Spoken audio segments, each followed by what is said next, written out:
So looky here, scientists discovered ancient artifacts near King Tut's tomb. Turns out, his VIP final resting place looks more like a public graveyard with about a dozen wooden coffins that's been there for around 3,600 years. Okay, I might have exaggerated a tad. The 11 tombs weren't exactly right next to King Tut, but they were close, near the same city of Luxor. New findings in Egyptian tombs can help us piece together what life was like in ancient Egypt. And guess what? Ancient Egyptians seem to have been remarkably like us, modern humans.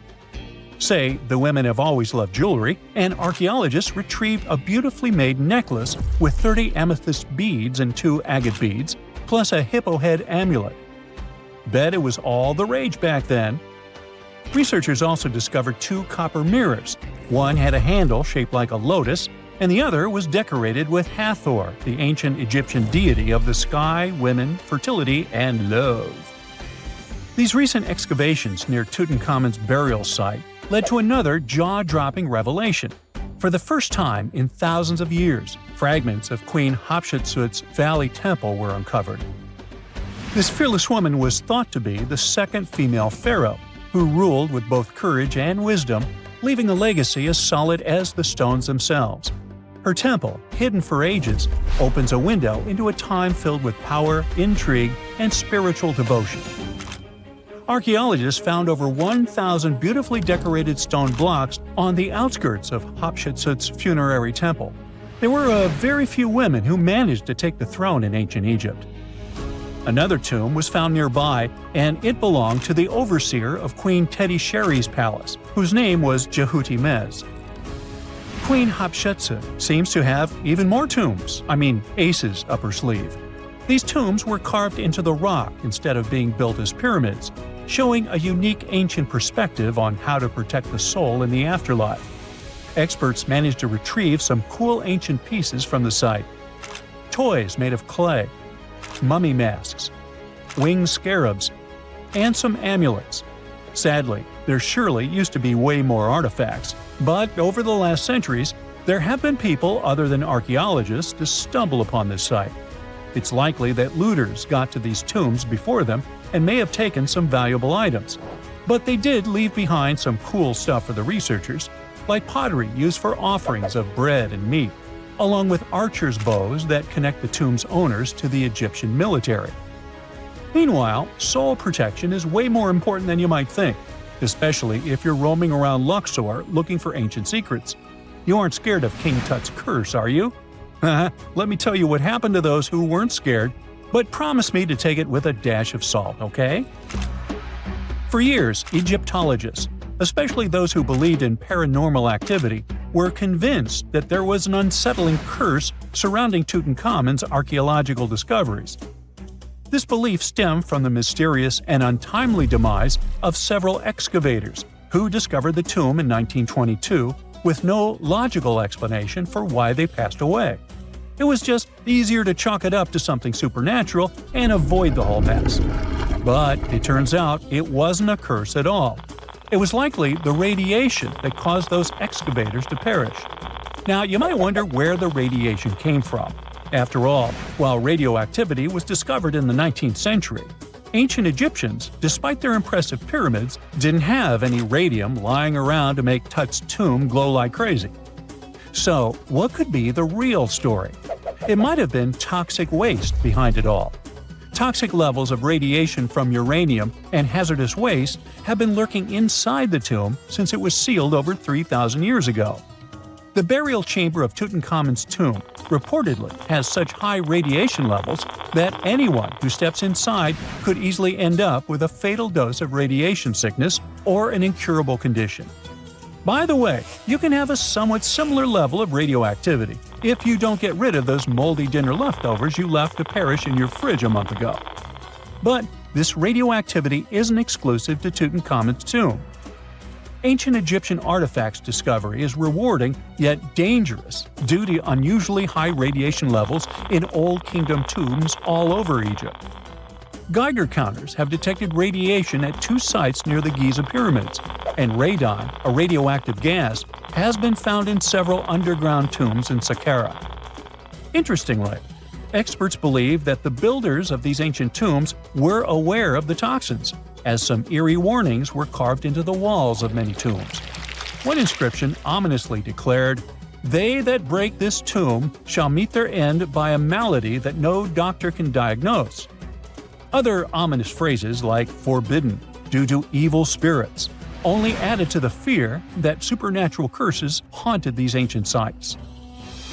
Ominous signs have stunned archaeologists since forever, but the fear grew even stronger a century ago with the mysterious passing of Lord Carnarvon, who funded King Tut's excavation in 1922 and reportedly explored the treasure-filled rooms, along with several others who entered the tomb. Arthur Weigall, another British Egyptologist who was present at the tomb's opening and is credited with starting the curse myth, passed away young when he was just in his 50s in 1934. Chances are the condition that made him pass was connected to radiation. In total, 6 out of the 26 people who were there when the tomb was opened met their end within a decade from various causes. Not only X-ray exposure, those reasons include asphyxia, stroke, heart failure, pneumonia, and even poisoning. Well, isn't this getting a little grim? There was one guy who opened the tomb and somehow managed to avoid the infamous curse, Howard Carter, or so it seemed. Some folks pointed to his survival as proof that the curse wasn't real.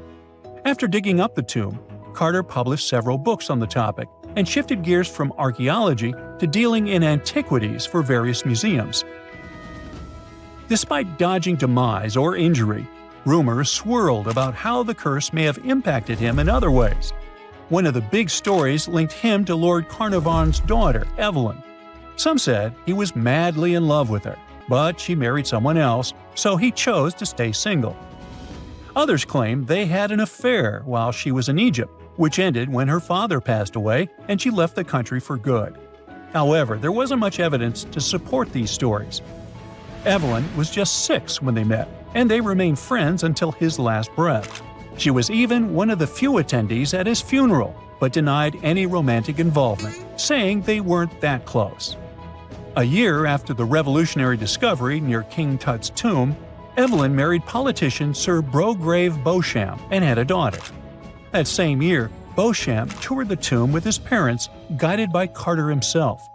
Carter never married and, aside from those posthumous rumors about Evelyn, had no other romantic connections.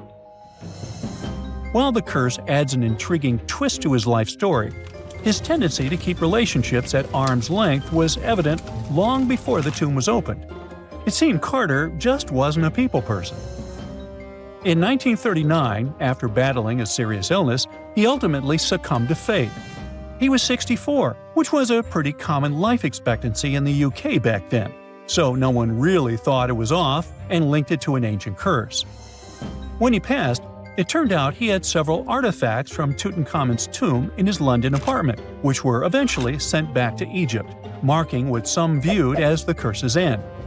Who knows? Maybe if he hadn't had all those ancient souvenirs at his place, he would have lived way longer.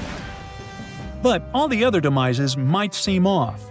The curse theory was likely fueled by some strange events during the excavation. Carnarvon got a mosquito bite that became severely infected, and around the time they opened the tomb, Cairo experienced a bizarre power outage and a freak sandstorm. Back in England, the Earl's dog, Susie, managed to escape from Carnarvon's house and began barking frantically at seemingly nothing. At least that's what the staff and family saw. Strangely enough, at the very moment her owner's heart stopped, Susie started howling and fell down without showing any signs of life. Maybe radiation didn't play a crucial role after all, and those were indeed ancient artifacts from King Tut's tomb that made them all perish. Spooky, huh? We all know some iconic symbols. The Statue of Liberty screams USA. The Eiffel Tower represents Paris. And this mask? Undoubtedly, it's Tutankhamun's, right? Sometimes it feels like historians have squeezed every last drop out of the King Tut story. But guess what? The most obvious details often slip right under our noses. Like the fact that this famous mask didn't actually belong to him, nor was it ever meant for him. Stick with me for the details. Can we get a close-up of that mask? Thanks. See those holes? Yep, they're for earrings. And no, it's not that they had anything against jewelry, but back in ancient Egypt, earrings were typically worn by high-status women or kids. Now, if you know your history, you might say, but Tut was a boy king, wasn't he? You're spot on. He began his reign at just 9 years old. Sadly, that didn't last long as he passed away at a very young age. So when he was 9, he might have worn earrings, but he probably took them off when he hit that no earrings age. Sounds reasonable, right? Actually, not quite. That would have been pretty strange since nobody expected him to pass away young. Certainly not at 9. So no one was preparing a kid's mask for a burial. It's this untimely demise that suggests the mask used was simply the best option available when Tut passed away. There are more clues pointing to the idea that the mask was found in a hurry. Let's think about this. Even though Tut was mummified and his body could wait a bit, his loved ones wanted him to reach the afterlife ASAP. Some experts even believe the paint in the tomb was still wet when it was sealed. But look at his mask. It's a masterpiece. There's no way it was made in a rush. It's way more elaborate than other simpler cartonnage pieces. The renowned mask of King Tut stands 21 inches tall, adorned with precious stones, and features a golden beard that weighs 5.5 pounds, making the entire mask 22.5 pounds. Okay, I'm a bit confused here. So it seems like it was probably a kid's mask, but it had a beard? I've never seen a 9-year-old with a goatee, and I'm guessing you haven't either. Just think about it. A grown man's face compared to a kid's face. Fun fact for you, our faces pretty much stopped growing at the age of 16, so by 19, Tut would have definitely had the face of an adult man. Can you imagine trying to fit a relatively small kid's mask on a grown man? That would have been super embarrassing, and no one would have let that happen. Right, let's dismiss the kids theory. Now, the second option, if you remember, is that the mask could have originally belonged to a woman. This is where the beard theory comes into play. Some researchers believe the beard might have been added later on. Here's another twist. What if the mask was actually made for Nefertiti herself, who ended up maskless? In this case, there are two discoveries. Two birds with one stone.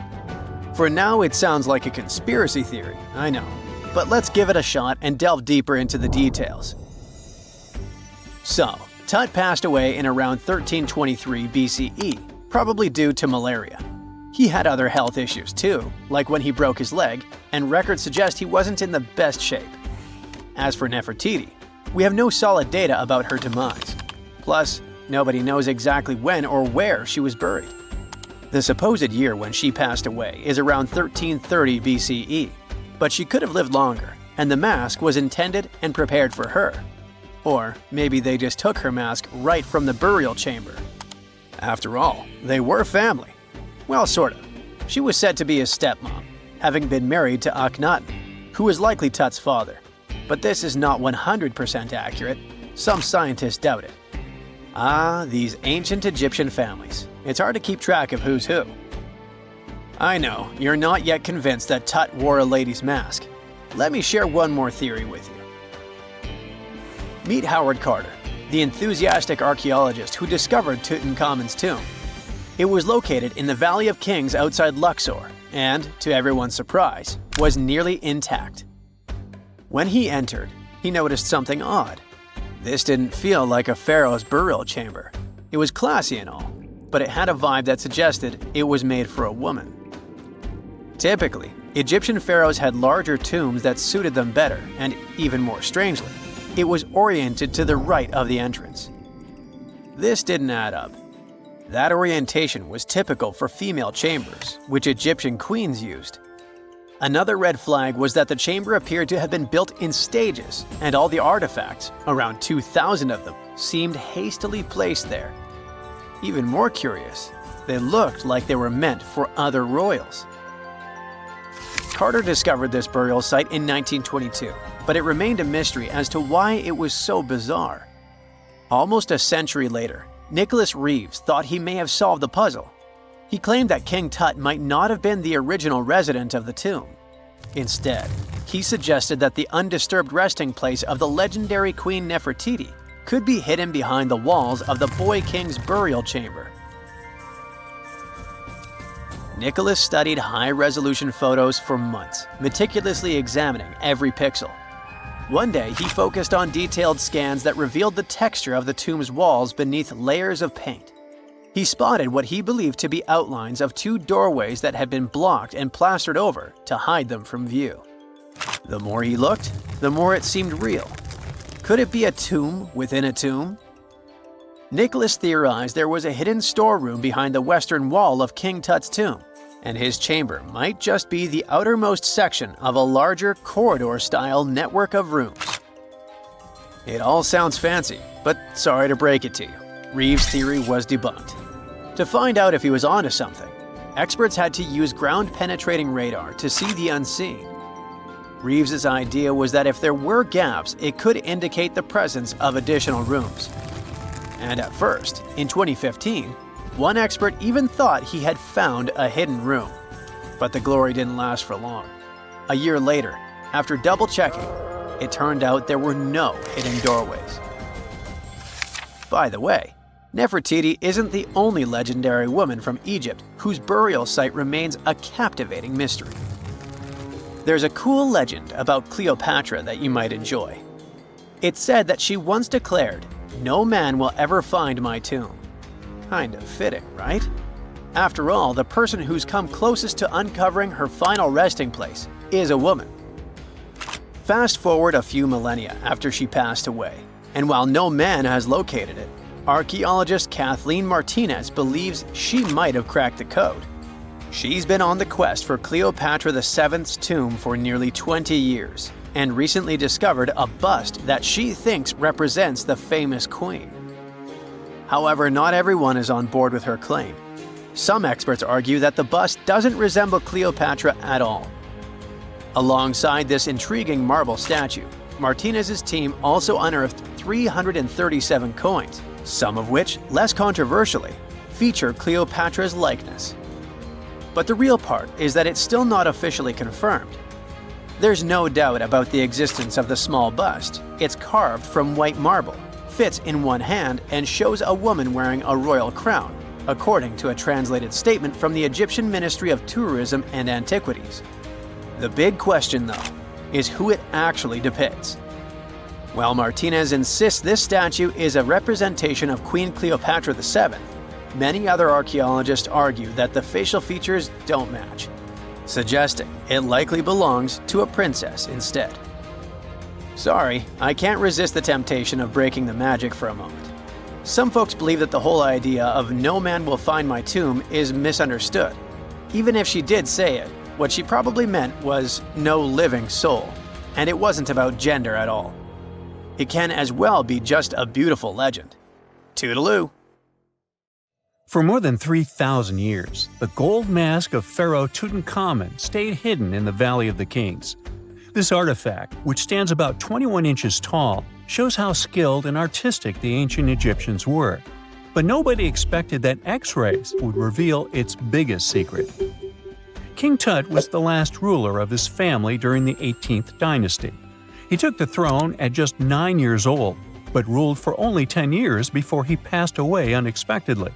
If we're being honest, back in ancient Egypt, he was mostly forgotten by the rulers who came after him. His tomb wasn't a big deal for them, so much so that even the grave robbers forgot about him.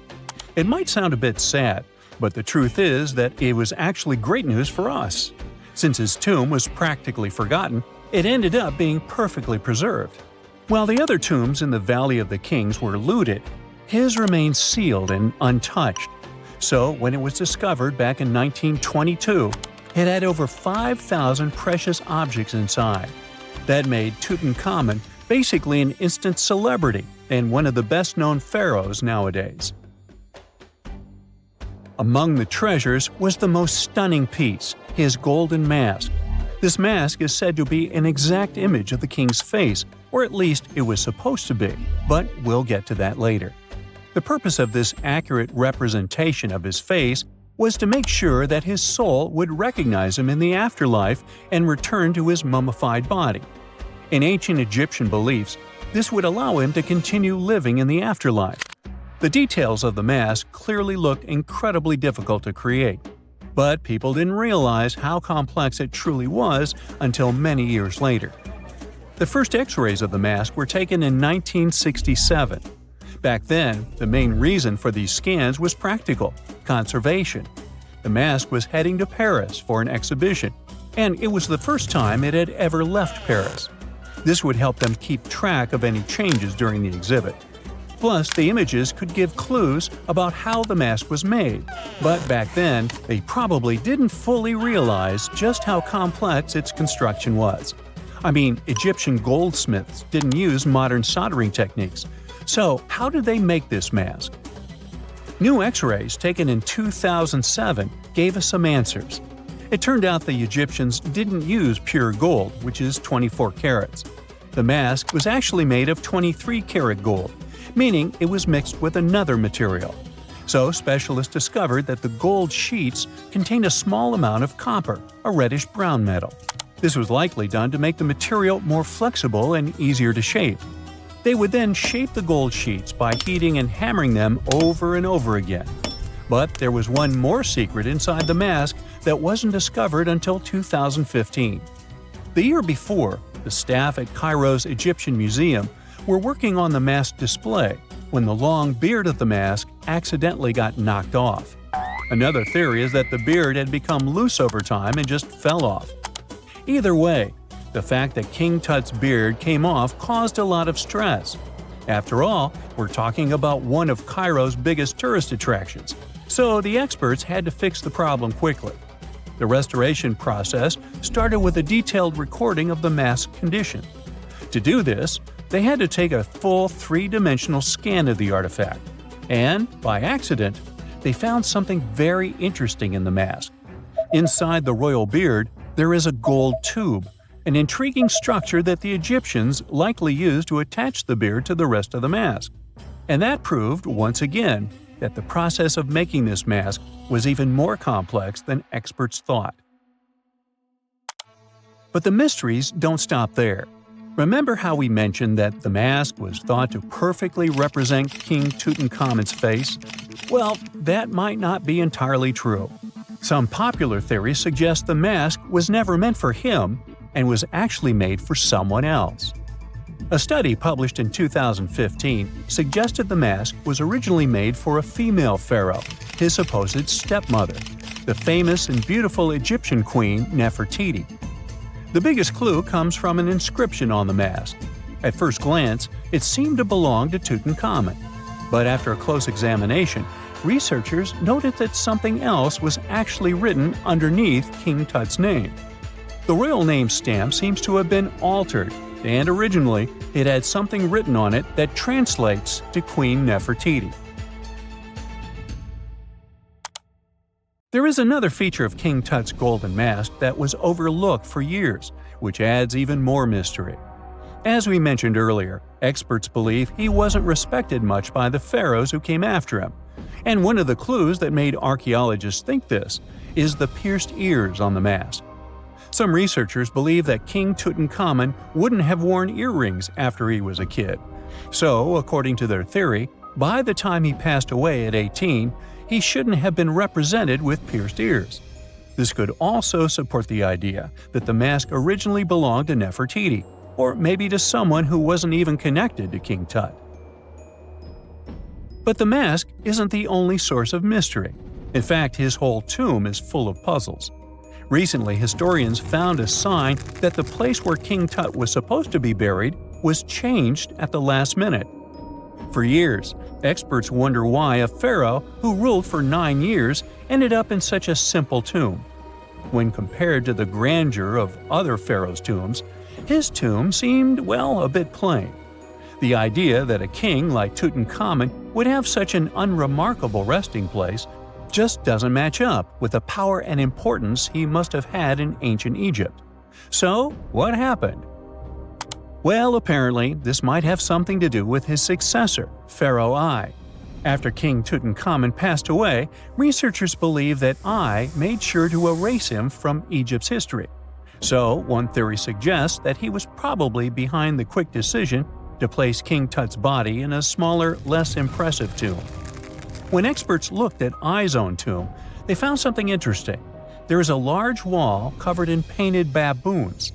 This is the same type of artwork found in Tutankhamun's tomb. It seems like the same person might have chosen the artwork for both tombs. Now, the design and decoration of the two tombs are almost identical, suggesting there was a shared hand behind both. But there is one key difference. Ai's tomb is fit for a king. It's much bigger and more impressive, even though the style and artwork are similar to what you see in Tutankhamun's tomb. So the theory suggests that Ai decided what went into both tombs. Since Tut passed away unexpectedly at a young age, his grand tomb wasn't finished in time. Normally, pharaohs start building their tombs while they're still alive to make sure everything is perfect. But Tut passed away when he was just 18, so there wasn't enough time. Ai may have taken advantage of the situation, ordering a smaller tomb for Tut and keeping a larger one for himself. Experts believe this theory explains why Tutankhamun's tomb is so simple and how Ai managed to wipe his memory from history so easily. But in the end, the story of King Tut's mask and tomb is full of mystery and intrigue. Each new discovery sheds more light on what really happened all those years ago. But one thing is for sure, the secrets of ancient Egypt still have much to reveal, and King Tutankhamun will continue to fascinate people for years to come. Let's face it, most ancient tombs have been looted at least once. No matter how scary the rumors could have been, most mummies were open too. But one. This is the Bashiri mummy, and it puzzles everyone so much that nobody dares to see what's inside. Meet Howard, but you must know him already if you're into Egyptian history. He's primarily famous for discovering King Tut's tomb back in 1922. But few people know that before this revolutionary discovery, he had probably found another mummy. It happened in 1919, and it goes by several names, either the Bashiri mummy or the Mummy of Pacheri, or the Untouchable One. Some reports say that Howard stumbled upon the Bashiri mummy in Luxor's Valley of the Kings, just where he would later find Tut's tomb. Despite this find, not much is known about this particular mummy. The reason why it's still unharmed in any way is not because of some superstitions, but because nobody is sure that they can undo what they do if something goes wrong. The mummy is so intricately wrapped that researchers never unfurled it for fear of irreversible damage. The golden rule of anyone who works with antiquities: if you're not sure you can't make it better or preserve it unchanged, do not touch it. History knows many examples of ancient relics ruined beyond repair, say Ecce Homo, or smiling statue restoration. The delicate fabric that covers the mummy's face has this cool design that kind of looks like a pyramid. The researchers are not 100% sure, but this might be the only one of its kind with that embalming style. But without knowing the ancient technique, it's next to impossible not to ruin the mummy while unwrapping and wrapping it back. Back in the day, people, both experts and looters, would unwrap mummies for all sorts of reasons, mostly to study them. Luckily, these days, we have advanced tech that lets us check out what's inside a sarcophagus without having to unwrap anything. After taking a closer look at the Bashiri mummy, researchers figured out that it belonged to a man who was around 5.5 feet tall and lived during the Ptolemaic era, which makes this mummy roughly 2,300 years old. The Egypt Museum shared that the X-ray scan also uncovered an inscription of the guy's name, but it's a bit tricky to tell if it says Pacheri or Nenu, adding to the intrigue.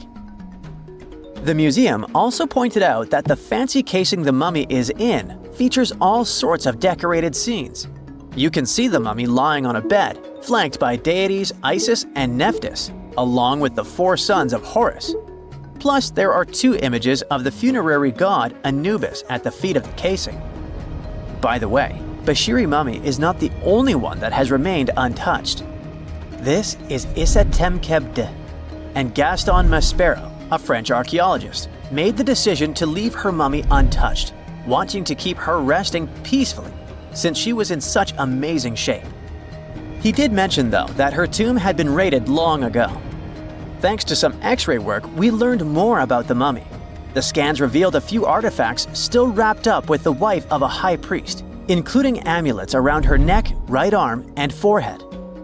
The X-rays also showed she had some dental issues and arthritis in her knees. While she passed away as an older woman, it's tough to pinpoint her exact age. However, various sources from her son's reign indicate that she was held in high regard in the kingdom.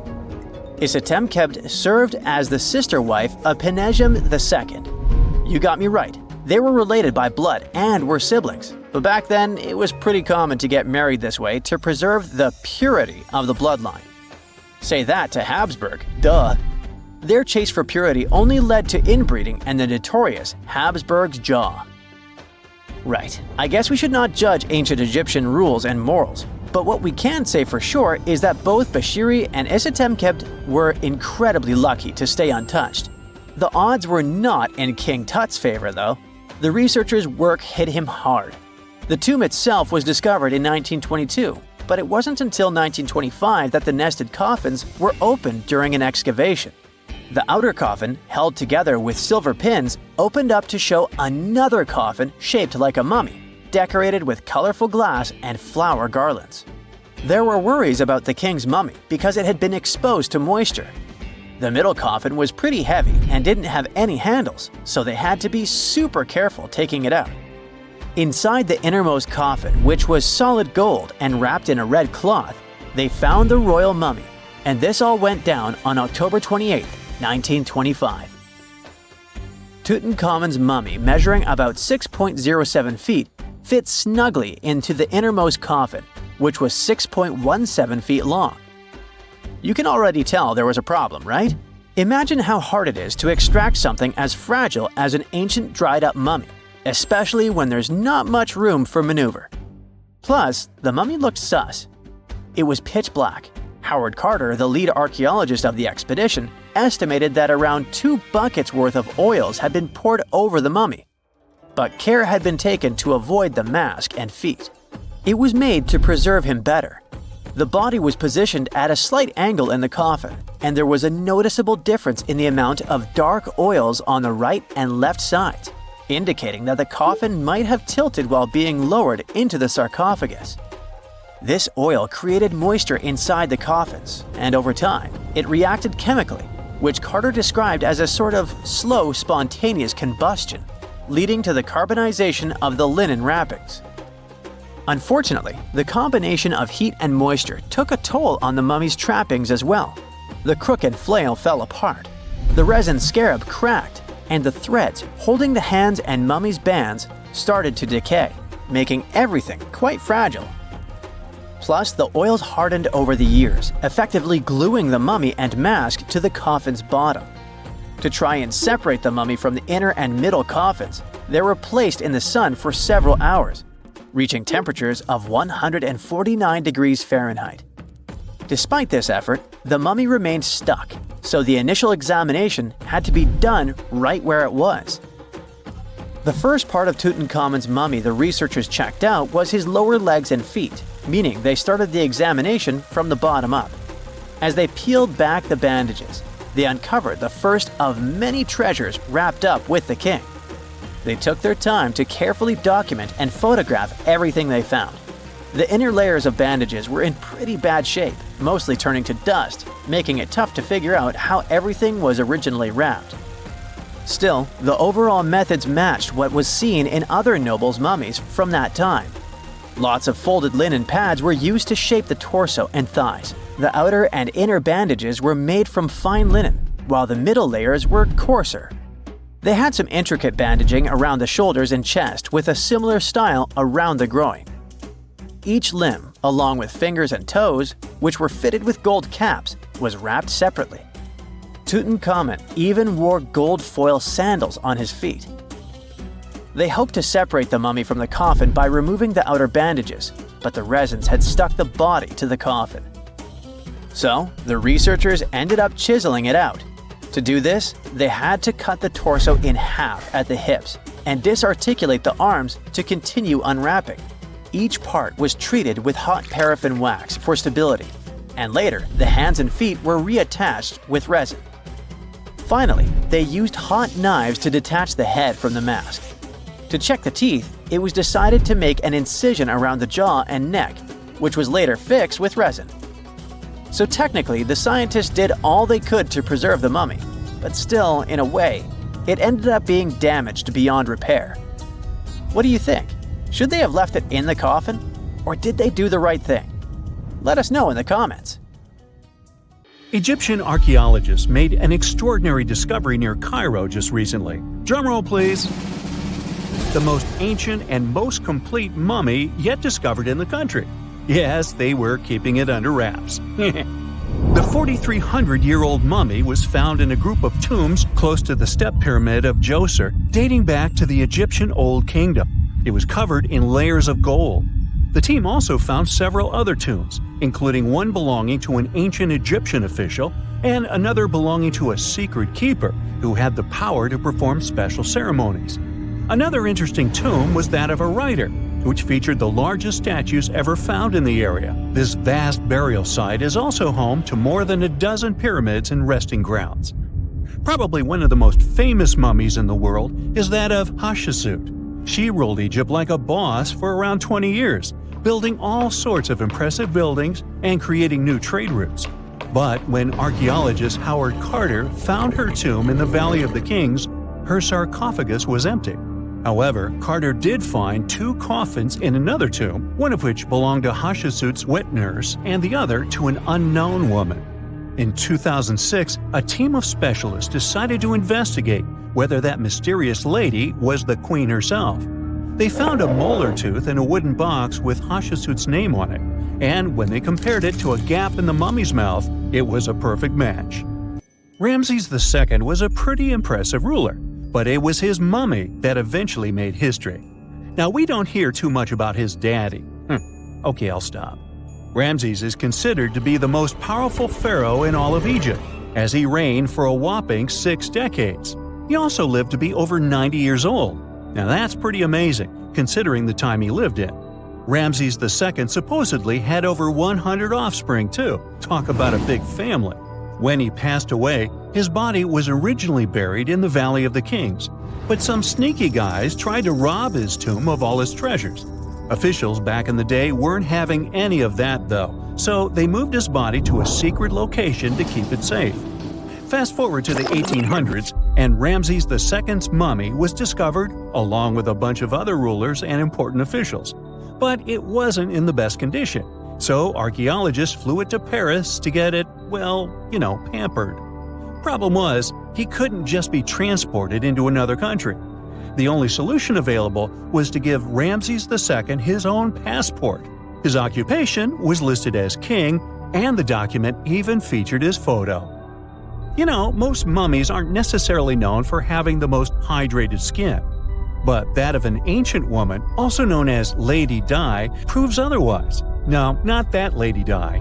This wealthy lady from ancient times was discovered in an ornate tomb in 1971, and she looked fabulous, if we can say so about a mummy. Thanks to the special conditions in her tomb, like the moisture in the environment and the lack of oxygen, her body was almost perfectly preserved. Her skin was soft, her hair was on point, and she was still flexible. The museum that now proudly displays her mummy also shows a ton of fancy items that were buried with her, like dinnerware and musical instruments. Archaeologists investigated the mummy further and discovered that she passed away from a heart attack at around 50 years old. Even though it hasn't been around for over 2,000 years, Lady Di is still making history. The mummy of Otzi the Iceman was discovered in the Alps in 1991. Austrian authorities initially thought he was a modern mountaineer because he was so well preserved. Turns out, he was actually from the Copper Age. He was found in a mountain pass over 10,000 feet above sea level. Through studying his mummy, we've learned so much about life in Copper Age Europe. For example, we know that he was a native of Central Europe and enjoyed eating meat. He also suffered from arthritis, narrowing arteries, and intestinal problems. But he likely used acupuncture and medicinal herbs to treat these conditions. And apparently, he was pretty handy with tools. He sharpened them just days before his untimely demise. Who knows if he was expecting trouble or just getting ready for some routine work. Now, King Tut and his story is most likely the one that made all mummies famous. This pharaoh passed away at the young age of 19, more than 3,000 years ago. But his mummy is still one of the most well-known in the world.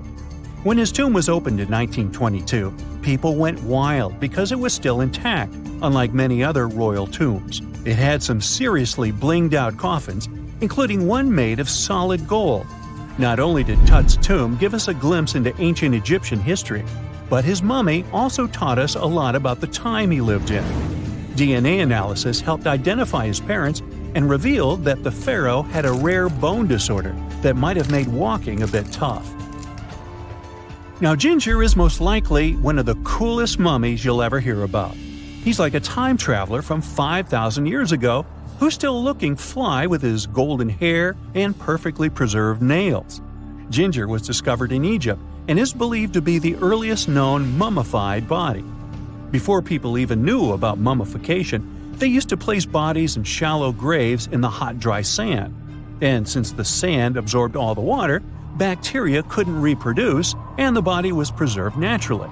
Now, scientists are not sure if Ginger's preservation was intentional or not, but since he was buried with some pottery vessels, it's likely that whoever buried him knew some serious preservation techniques. If you want to meet Ginger in person, he's currently chilling at the British Museum.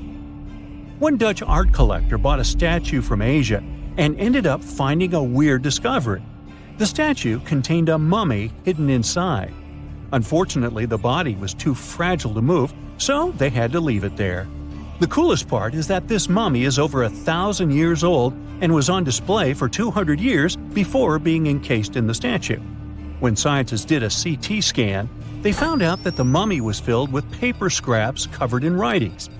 Experts think he might have done this thing called self-mummification, which is a pretty intense process involving a special diet and tea that makes your body less prone to bacteria. Only a few people could handle this ritual, and those who managed to do that were seriously respected. No other Egyptian queen has baffled scientists and historians like the stunning Nefertiti. Based on her statues, she was known for her slender neck, wide eyes, and high cheekbones. Her name translates to "the beautiful woman has come." Talk about living up to your name, huh? Even though she wasn't a pharaoh herself, Nefertiti still managed to leave a lasting impression. Written records suggest that, as a wife and queen, she held an incredibly influential role. Because of her power, she was indeed admired, but she also managed to make quite a lot of enemies throughout her life. She was also related to King Tut, but not biologically. Rather, she was his stepmother. So far, locals have yet to identify her mummy, but that may soon change. A local Egyptologist who has been busy excavating tombs in the Valley of the Kings has found two mummies that he believes could be Nefertiti and her daughter. According to specialists, we may soon finally get a definitive answer about the identity of these two mummies. And if one of them does turn out to be Nefertiti, we could be in for a real treat. DNA analysis and CT scans of the mummy could give us the most complete and accurate image of the queen that we've ever seen. It's crazy to think that we've only scratched the surface of what lies beneath modern-day Egypt. Nefertiti ruled during a time of great power and prosperity in Egypt, but unfortunately passed away in a period of social turmoil, leading to her gravesite being lost. Now, where's my mummy? You're digging in Egypt's famous Saqqara necropolis, also known as the ultimate VIP graveyard for pharaohs, when suddenly you find a giant pink door hiding something no one knew existed. Behind this giant stone door, one that wasn't supposed to open, by the way, you find a lost tomb of Egyptian royalty.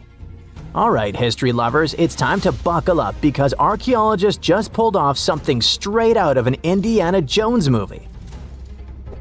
Let's travel all the way to Saqqara, one of Egypt's most mysterious and treasure-packed ancient sites. The star of the show? The prince you've probably never heard of, Prince Userefre, son of King Userkaf. No one important, just, the founder of Egypt's 5th dynasty. No big deal. But the way his tomb was discovered…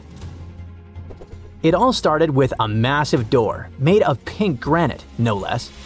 But this isn't just a regular stone slab. This thing is about 14 to 15 feet tall and 4 feet wide. A giraffe could easily walk through it. This door is also definitely heavier than your neighbor's SUV. But here's the twist. It wasn't a real door. It was a false door, a symbolic gateway meant to allow the spirit of the deceased to pass between the world of the living and the afterlife. Normally, that's where the story ends. After all, false doors are common in tombs. But this one was extra special. You see, false doors were usually made out of limestone, which was pretty common and found everywhere in Egypt.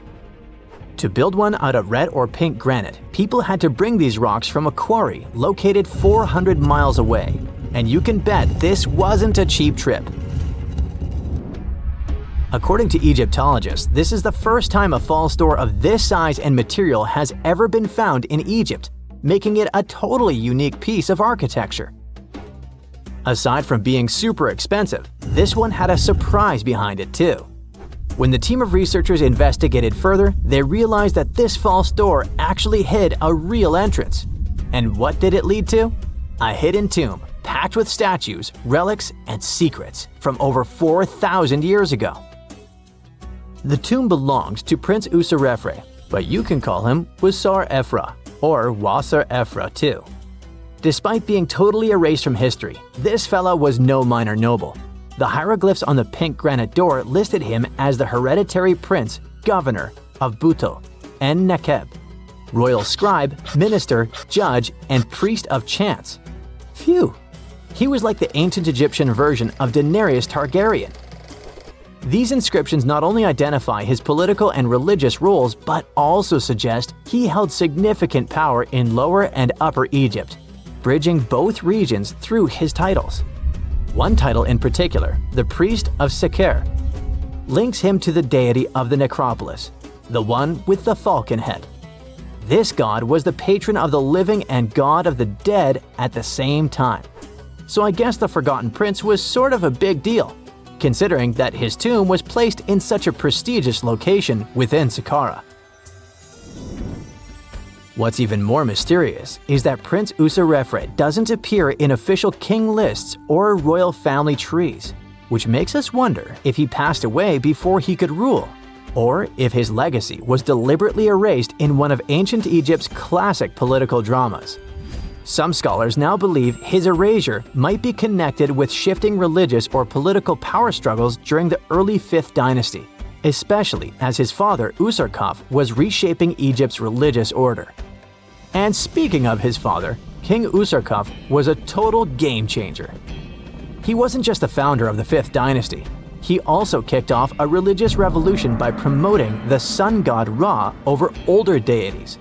That's right, Userkaf built the very first sun temple at Abu Sir, setting off a dynasty-wide obsession with solar worship. After Userkaf wrapped up his short but revolutionary reign, a whole lineup of pharaohs took the stage. Sahure, Neferirkare, Nusere-Ini, basically the boy band of the 5th dynasty. And these guys were all about two things: building pyramids and making money. They weren't just stacking stones, they were expanding Egypt's influence, opening up trade routes to far-off lands and blinging out their temples like it was nobody's business. Back in the tomb, things got even cooler.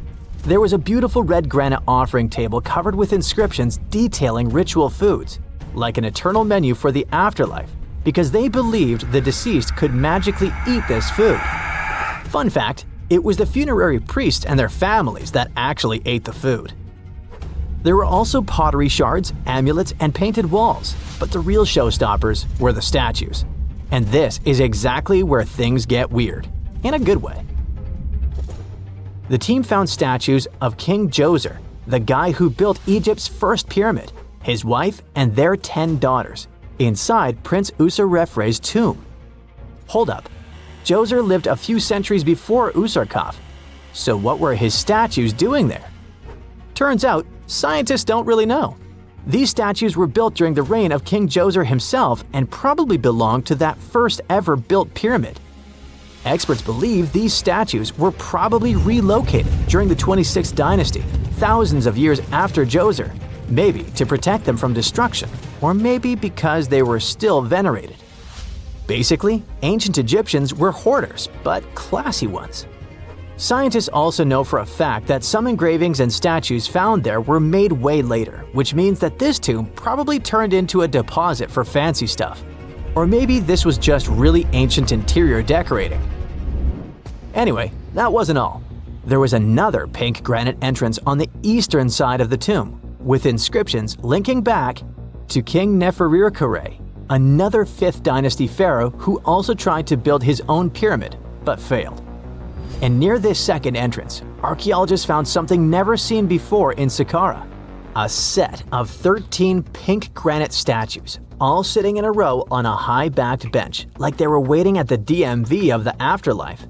Some had elevated heads, probably representing the prince's wives, while others were missing their heads entirely.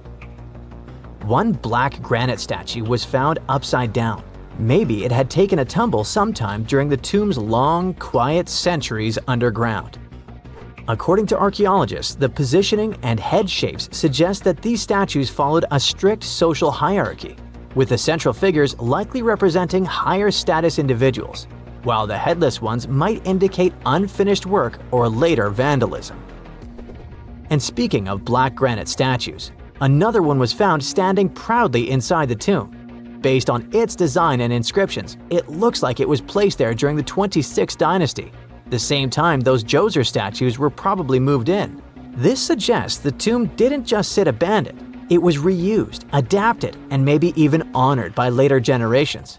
And by the way, black granite was associated with Osiris, the god of the underworld, during the late period, which means that this statue's presence is a clue that the tomb was a ritual space long after the prince's death. All of this, giant granite doors, surprise statues, reused tombs, adds up to a truly thrilling find. Prince Usarkov may not be a household name yet, but his tomb is now one of the most fascinating ever found in Saqqara. It tells a story not just of the Old Kingdom, but of how ancient Egyptians kept connecting to their past, even thousands of years later.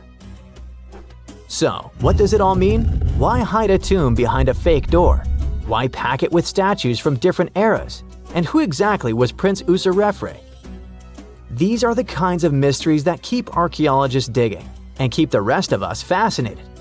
In the end, this discovery isn't just about one tomb, it's about how much is still waiting beneath the sands of Egypt. As more gets uncovered, we're reminded again and again that ancient history isn't gone. It's just sleeping behind massive pink granite doors.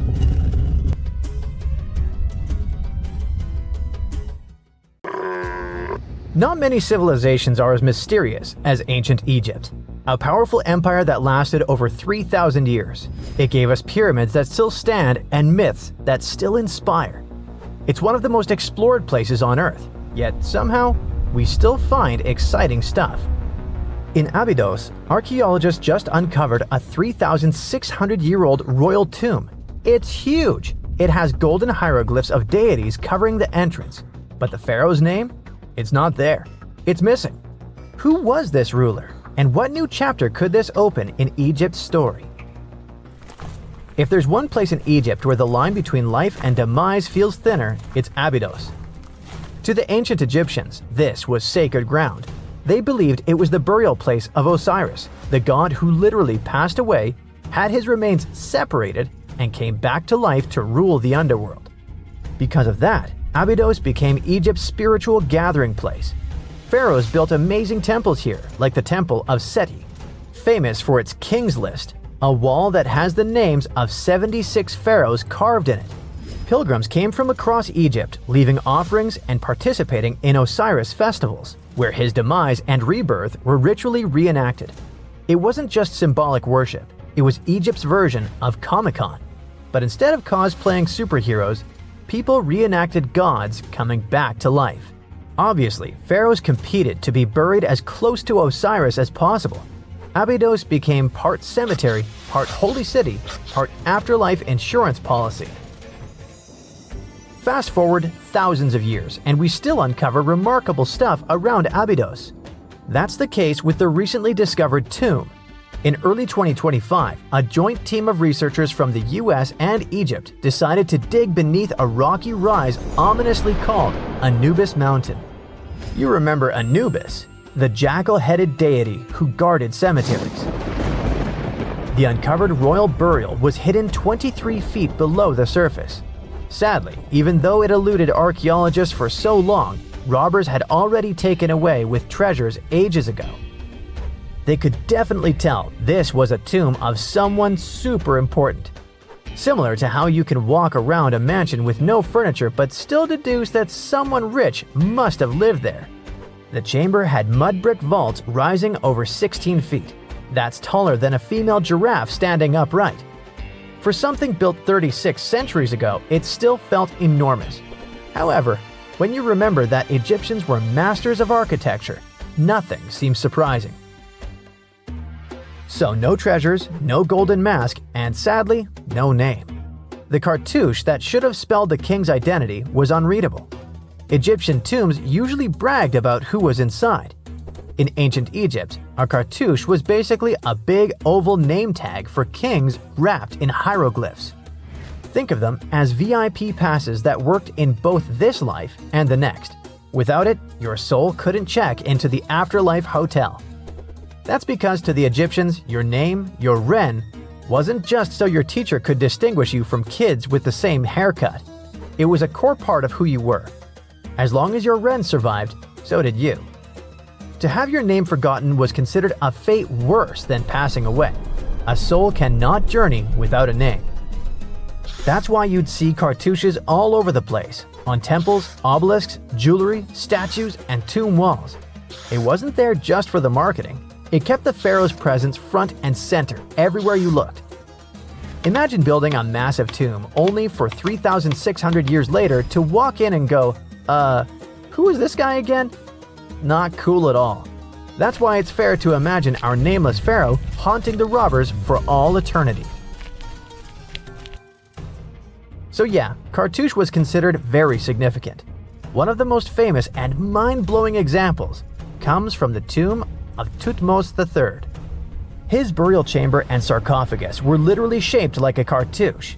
In other words, the entire room was a living architectural symbol of his name. Thankfully, in the recently discovered tomb, not everything was erased. Painted in golden hues at the entrance were two familiar guardians, deities Isis and Nephthys. Isis was the magician who stitched Osiris back together and breathed life into him. Nephthys, her sister, was the eternal mourner and protector of the mummy. Together, they promised that whoever rested here would not face the afterlife alone, and it's one additional proof of the importance of the mysterious pharaoh. So, who could this be? To answer that, we need to go down history lane. This tomb dates back to Egypt's messy chapter called the Second Intermediate Period. Instead of one ruler in charge, the country had many rival kingdoms, each with its own little power base, like a real-life Egyptian version of Game of Thrones. And right in the middle of that chaos was Abydos. For a while, it was home to its own line of kings, the so-called Abydos dynasty. Those weren't the pyramid builders everyone knows, and that's why they're so mysterious. They left behind almost nothing. No great monuments, no sprawling cities, just fragments of names on broken blocks. For centuries, many scholars even doubted they existed at all. That sorta changed in 2014, when archaeologists uncovered the tomb of Senebkay, one of those shadowy kings. Now, everything we know about Senebkay points to him having quite a story to tell. His bones revealed 18 deep wounds, the kind you get in battle. He had blows to his skull, back, and hands, and likely lost his life fighting, making him one of the few pharaohs we know who sadly fell in combat. His tomb was modest, with reused artifacts from earlier kings, but it delivered one priceless thing: proof. Until Senebkay, the Abydos dynasty was just a theory. With him, it became real. And that's why the new discovery could be a big deal. The newly uncovered royal tomb at Abydos shares the same layout and style as Senebkay's. It has limestone chambers, mud brick vaults, and protective deities, although it's much bigger. Which again raises the possibility that we're looking at an even earlier, more powerful ruler of Abydos. Whoever he was, he wanted to be remembered alongside the greats. Which is ironic, because it seems that history tried erasing him. Perhaps additional findings alongside his tomb could tell us more. Yes, there's more, and it's actually pretty cool. Not far from Abydos, in the village of Banawit, archaeologists uncovered a Roman-era pottery workshop. Yeah, you heard that right, a pottery factory close to a pharaoh's burial ground. The site had huge clay kilns, storage rooms, and even broken shards called ostraca. They were basically ancient sticky notes. Except instead of shopping lists, those had receipts scratched onto them in Greek and Demotic Egyptian. Little records of everyday transactions, the kind of thing you'd never expect to find near a lost dynasty king. Honestly, the potters missed a chance. Forget boring receipts, they should have been selling Osiris's mugs and Anubis figurines to pilgrims and tourists. But that's not all. It seems that centuries later, during the medieval period, the same ground became a cemetery. Archaeologists found mud brick graves with skeletal remains. This could mean that Abydos kept its aura of significance for hundreds of years after the age of pharaohs. So why this hill again and again? Is this place really a getaway to the afterlife? It is, after all, the very place where Osiris is said to rest. That belief lingered like a shadow for thousands of years, strong enough to pull in pharaohs and later medieval families. Different rituals, same sacred ground. Although, to be fair, the Romans weren't here for Osiris. They came to make pots. The story of Abydos is not over. The excavations will continue, and who knows what else could be discovered in the future. Today, archaeologists are armed with tools that are basically X-ray glasses for the desert. Every scan could reveal a hidden chamber, or if we're lucky, finally give our nameless pharaoh his wren back to him. In fact, I became strangely invested in finding out who he was. So let's hope for some news soon. It's only a matter of time. Do you have your own theories? Let me know. No man shall ever find my tomb. That's what, according to rumors, Cleopatra once said. Rumor has it really wasn't about the gender. She wanted no living soul to disturb her, and I think she meant that no human would ever discover the location of her grave. But, surprisingly, it was indeed a woman who was closer than anyone before to finally discovering the Queen's resting place. Meet Kathleen Martinez Berry, a criminal lawyer turned archaeologist. She got so intrigued with Cleopatra's story that she packed her bags and went to Egypt with no official support and even no permission from the authorities. All she had was pure determination to find the Queen's tomb. Now, you could say Kathleen had always been ahead of the game. She skipped grades in school, mastered piano, chess, swimming, and martial arts, and grew up listening to top intellectuals debating in her home. And she even got her law degree at just 19, and archaeology was her side passion. She had never actually been to Egypt, never dug up a single artifact. But her fascination with Cleopatra went all the way back to an argument with her father in 1990. That day, she walked into his library looking for a copy of Antony and Cleopatra by Shakespeare. Her dad, Fausto Martinez, a professor and legal expert, casually called Cleopatra a seductress. Kathleen wasn't having it. She fired back, arguing that history had been totally unfair to Cleopatra. The Romans, she said, wanted to destroy her reputation, and for centuries, people had just believed their version of the story. The debate went on for hours, and in the end, her father admitted maybe he had judged Cleopatra too harshly. That conversation changed everything for Kathleen. From that day on, she read every ancient text she could find, especially Plutarch's account of Cleopatra and Mark Antony. The more she learned, the more convinced she became that Cleopatra wasn't just some queen who fell for the wrong guy. She was a genius, playing a dangerous political game to keep Egypt independent. And the more she read, the more she started thinking, what if everyone had been looking for Cleopatra's tomb in the wrong place? That thought stuck with her.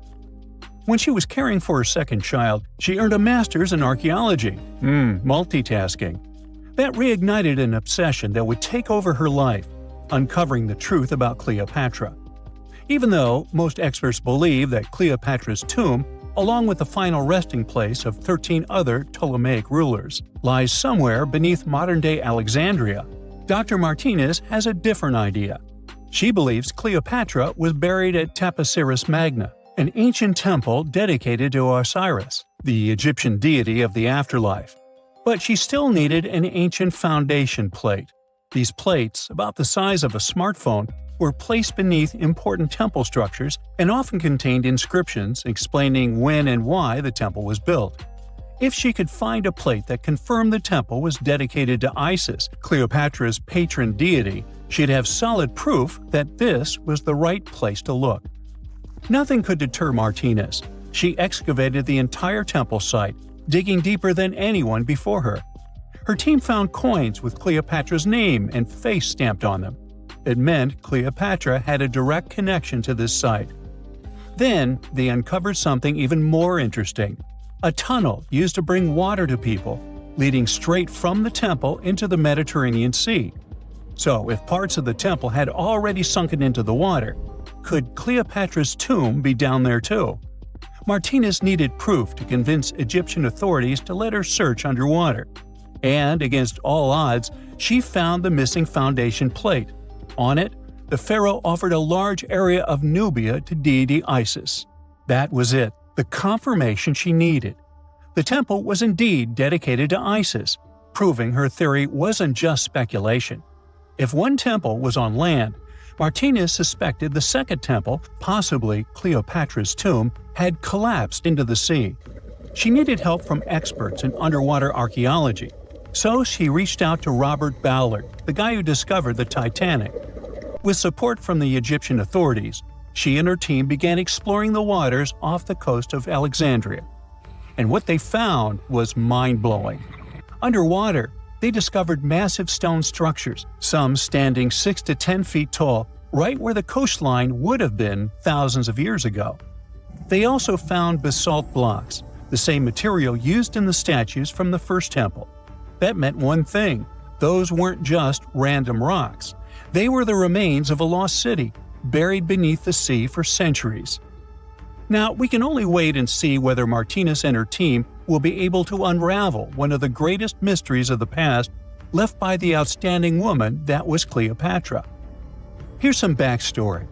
After her father, Ptolemy VII, passed away, Egypt's throne went to both Ptolemy VIII and Cleopatra, or so it seemed. Cleopatra, just 18 at the time, allegedly married her 10-year-old brother. Yeah, ancient royalty had some different customs, though there's no solid proof of that. But sibling love didn't last long. Young Ptolemy decided he wanted all the power for himself and tried to push Cleopatra out. Forced to flee the country, she didn't just sit around feeling sorry for herself. She raised an army, ready to march back and take what was hers. That's how, at 21, she was already in the Sinai Desert, leading an army and planning her return to the throne. Now, by that time, Cleopatra had already been locked in a powerful political, and not only political, alliance with Julius Caesar. In June 47 BC, she gave birth to a son, Ptolemy Caesar, better known as Caesarion, who, many believe, was Caesar's child. But that didn't stop her from playing by Egyptian royal rules. And her husband number 2, her other brother, Ptolemy XIV. Yep, despite her ongoing affair with Caesar, Cleopatra married yet another sibling, because, in her world, keeping the throne in the family was the name of the game. Now, marriage aside, Cleopatra's bond with Caesar stayed strong. She even traveled to Rome with Ptolemy XIV for a state visit. But instead of playing the role of a dutiful queen, she stayed in Caesar's private villa by the Tiber River. But after Julius Caesar lost his life in 44 BCE on the Ides of March, Cleopatra's political standing became shaky. To make matters worse, Her husband Ptolemy XIV passed away soon after, and some suspect Cleopatra had a hand in it, leaving her as the sole ruler of Egypt. Meanwhile, back in Rome, Mark Antony was rising to power as Caesar's presumed successor. Wanting to size up the Queen of Egypt, he summoned Cleopatra, and she did not disappoint. Sailing into town on a lavish barge dressed as a deity, Cleopatra made quite an entrance. Antony was instantly mesmerized, so much so that he left his third wife back in Rome and followed Cleopatra to Alexandria, where their relationship turned into a full-blown royal affair. The two had 3 children together. Together, they waged war against Caesar's adopted son, Octavian, in a battle for control of the Roman Empire. The last time the queen was seen, she was in her mausoleum, dressed in full royal splendor, diadem on her head, lying on what Plutarch called a golden couch. When Antony and Cleopatra lost at Actium, Octavian's forces marched into Alexandria. Cleopatra apparently knew the end was near, so she locked herself inside her mausoleum, surrounded by gold, silver, pearls, and priceless art. Those were the treasures she threatened to burn rather than let the Romans take them. Antony, meanwhile, wasn't going to let the Romans capture him alive. He wounded himself with his own sword, but before he passed away, he was carried to Cleopatra's side. She held him as he took his last breath in her arms. A little over a week later, Cleopatra made her own choice. Rather than face humiliation as Octavia's prisoner, she ended her life. Legend says it was the bite of a deadly asp, though history isn't quite clear on that. At the time, Cleopatra was only 39. Sounds like a rather full life to me. Archaeologists were looking for the long-lost tomb of Cleopatra when they found something that seemed too good to be real. Roughly 43 feet underground beneath a ruined Egyptian temple, there was a perfectly straight tunnel, carved through solid sandstone. The tunnel is over 4,200 feet long, and so precise that experts called it a geometric miracle.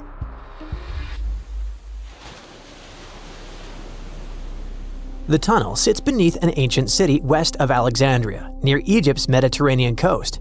The team that found it carefully peeled back layers of stone and debris until they hit this passage, about 6.5 feet tall, cut cleanly into bedrock. There were no collapse marks or wandering curves, just precision. If you've ever tried to drill a straight hole into a wall at home and failed within seconds, imagine doing this underground for nearly a mile. Ancient builders had no GPS, no lasers, no modern surveying tools. Yet, this tunnel stays remarkably level over its entire length. That means they understood gradients, angles, and distance in a way that goes far beyond stack stones and hope. Engineers today rely on machines to maintain that kind of accuracy underground. These people relied on knowledge, repetition, and patience. Parts of the tunnel now sit underwater or collapsed, probably after several earthquakes that struck the region centuries ago. Some experts think the tunnel may have once connected the temple to water sources or ritual areas closer to the sea. Archaeologists noticed that the Egyptian tunnel is an exact replica of the Eupalinos tunnel in Greece. It's believed to be one of the most important engineering achievements of antiquity, which only makes the Egyptian tunnel more special. Underground passages in ancient Greece linked temples to sacred springs. Back in ancient times, people moved through space in specific ways, underground and above, to reenact myths and journeys of gods. A tunnel like this could represent a path to the underworld, rebirth, or divine transition. Nobody would invest this much effort in construction just for decoration. Plus, in earlier digs at the site, archaeologists pulled up all kinds of artifacts, including coins with the names and faces of Cleopatra VII and Alexander the Great. They also found figurines, statues of deities, a mummy with a gold tongue, and even an entire cemetery packed with Greco-Roman style mummies. The perfect geometric tunnel isn't an isolated flex. Not far away, underwater archaeologists off the coast of Alexandria uncovered something that sounds like it belongs in a royal travel documentary. A 2,000-year-old pleasure boat that once glided along the Nile. And this wasn't just another fishing vessel or cargo barge. It likely stretched over 115 feet long and 23 feet wide, and had a decorated cabin, plus around 20 rowers, which turned the river into a moving palace. This isn't speculation pulled out of thin air. An ancient Greek geographer named Strabo wrote about these exact boats around the 1st century BCE. He described lavish vessels used by royalty during festivals and ceremonial outings in Alexandria. For years, historians treated that as a poetic exaggeration. Then, this wreck surfaced, and suddenly, Strabo sounded less like a storyteller and more like a witness. Even ancient art backs it up. The Palestrina mosaic from Italy shows richly decorated boats floating down the Nile. They match both the texts and the physical evidence almost perfectly. Inside the wreck, archaeologists found something small but incredibly human. Graffiti scratched into the wood in Greek. Just writing left behind by someone who stood on that deck 2,000 years ago. Researchers haven't fully decoded the text yet, but its existence alone matters. It tells us this wasn't just a floating symbol of power. People lived on it. It was sort of like a modern luxurious yacht, and the Nile was like a highway. All types of vessels with passengers were moving back and forth, visiting friends, carrying their goods for trade, doing business, and, of course, going on pleasure cruises. The location of the pleasure boat makes the story even better. The boat sat near the temple of Isis on Antirodos, an island that once hosted royal and religious buildings before earthquakes and rising seas erased it from the surface.